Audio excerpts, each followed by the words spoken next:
Sa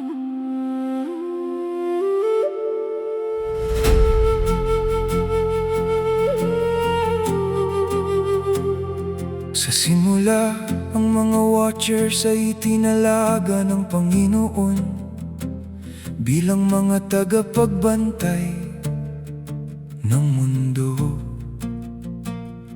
Mga tagamasid ng panahon, mga tagapag-ingat ng hangin, mga nagbabantay sa mga bituin at mga tagapangalaga ng kaayusan sa lupa. Hindi sila dapat makialam sa buhay ng tao, hindi sila dapat magturo, hindi sila dapat magbigay ng kaalamang hindi pa panahon. Pero nakita nila na ang mga tao ay masyadong inosente, kulang sa kaalaman, hindi marunong humawak ng mga sitwasyon, at madalas naliligaw sa dilim ng mundo. At sa awa na hindi nila napigilan, bumaba sila mula sa langit ng walang pahintulot. At doon palang sinuway na nila ang utos ng Diyos. Tumayo sila sa bundok Hermon at sinumpa ng tipan na hindi na sila babalik sa kanilang tahanan sa itaas.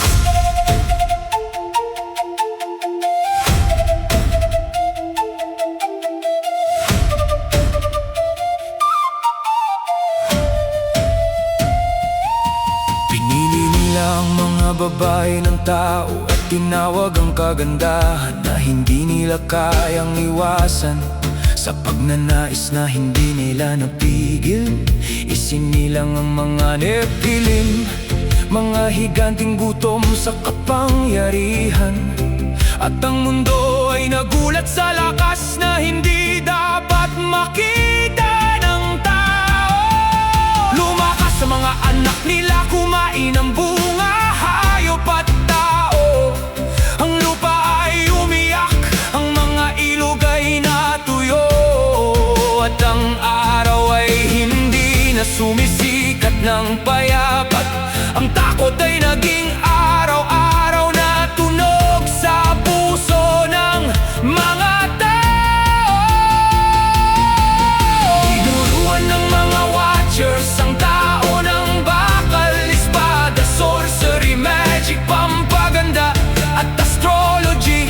Ang mga lihim ng langit ay bumaba sa lupa, at ang liwanag ay naging apoy na sumunog sa puso ng tao.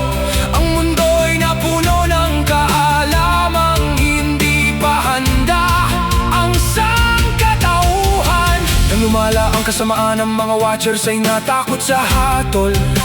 Tinawag nila si Enoch, ang lalaking naglalakad kasama ng Diyos. Enoch, kaibigan, ipanalangin mo kami. Sabi nila kami nagkamali, kami nagkasala. At si Enoch ay tumingin sa kanila na may lungkot. Alam niyang mabigat ang kanilang ginawa. Umakyat si Enoch sa trono ng Diyos, dala ang luha ng mga bumagsak. Ngunit ang tinig mula sa itaas ay matatag.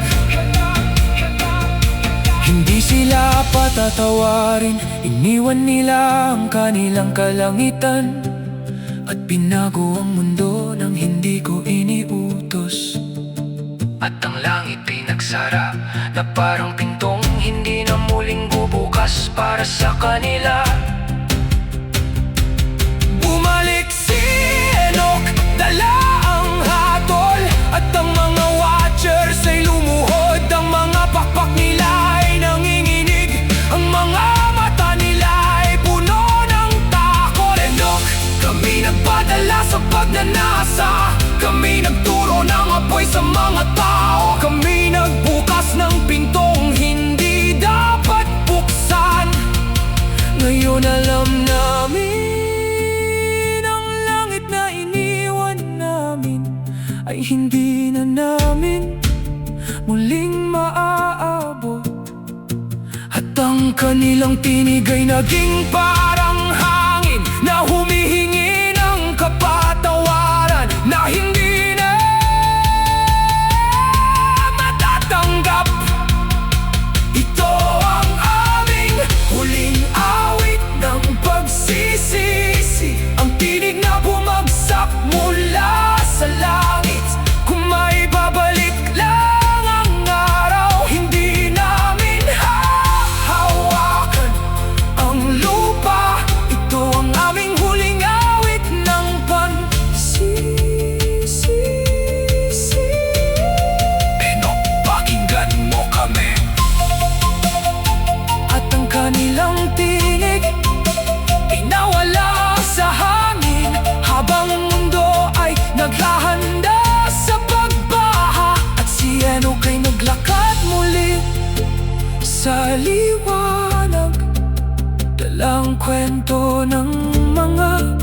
wasak na hindi na nakabalik sa langit.